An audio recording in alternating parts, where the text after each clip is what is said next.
Сәлем баршаға, менің каналыма қош келдіңіздер. Сіздерге бүгін үй жағдайында дайындалатын бургердің дайындалу жолын көрсететін боламын. Дайындалуы өте оңай әрі өте дәмді болып шығады.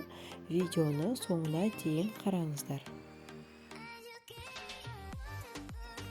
Ең алдымен котлетін дайындап аламыз. Ол үшін бізге тартылған етке, яғни фаршқа пиязды ұсақтап тураймыз, тұз бұрышын дәміне қарап саламыз, және осылай домалақтап фарштарды дайындап аламыз, яғни котлетімізді қуыру үшін.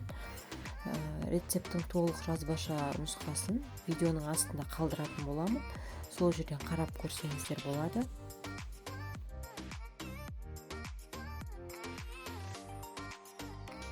Фаршты осылай домалатып алғаннан кейін оны панировочный сухариге салып, екі шетін аунатып аламыз. Және осылай қолымызбен домалақтап, кішкене жайып, котлет формасын шығарамыз. Табаға аздап сұйық май құямыз, қыздырамыз және котлеттарымызды пісіріп аламыз. Яғни бір шетін қызартып піскеннен кейін екінші жағына аударып, толықтай пісіріп аламыз.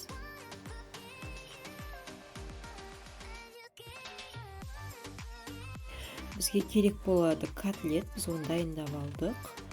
Одан кейін қызанақ, қияр, салат жапырағы, арнайы бургер үшін дайындалған тоқаш, яғни булочки, осындай сыр және өз қалауларыңыз бойынша майонез, кетчуп қоссаңыздар болады. Енді мұнда тоқашты, яғни булочкиді ортасынан бөліп аламыз, және біз котлетті қуырған майға осылай тоқаштарымызды батырып, қыздырып аламыз. Екеуінде бірдей осылай жасасаңыздар, біздің бургеріміз одан да өте дәмді болып шығады.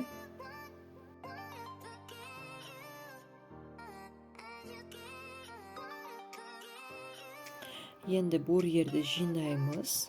Осылай кетчупты, не болмайса майонезді өз қалауларыңыз бойынша қолданып, осылай жағып аламыз. Оның үстінен салат жапырағын қоямыз. Негізі салат жапырағын көп жеп тұрған өте пайдалы. Оның үстінен ұсақтап, яғни қатты тым жұқа емес, орташа етіп туралған қиярды қоямыз. Қызанақты да тура солай етіп турап қоямыз. Оның үстінен котлетті саламыз. Және осындай арнайы дүкенде, яғни бургерге арналған осындай ерітілген ірімшік, яғни плавленый сыр бар. Соны қолдандым. Сіздер өз қалауларыңыз бойынша кез келген сырды қолдансаңыздар да болады, яғни ірімшікті.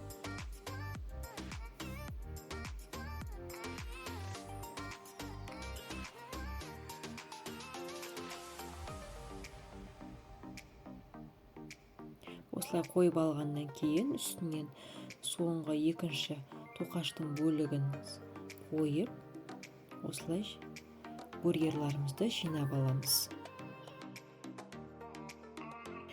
Қалған бургерларды да осылай тура видеода көрсетілгендей етіп жинап алсаңыздар болады.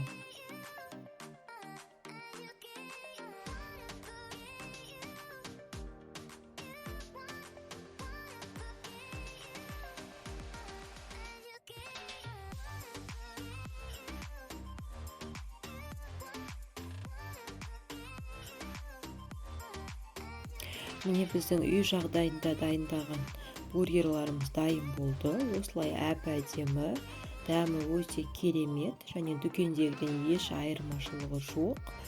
Балаларыңызға дайындап берсеңіздер, балалар өте қуанып, сүйсініп жейтін болады. Видеоны соңына дейін қарағандарыңыз үшін рахмет. Егер осы видео ұнаса, каналға жазылып, лайк басып, пікір қалдыруды ұмытпаңыздар. Алда бұйырса көптеген рецепттер болады. Келесі кездескенше сау болыңыздар.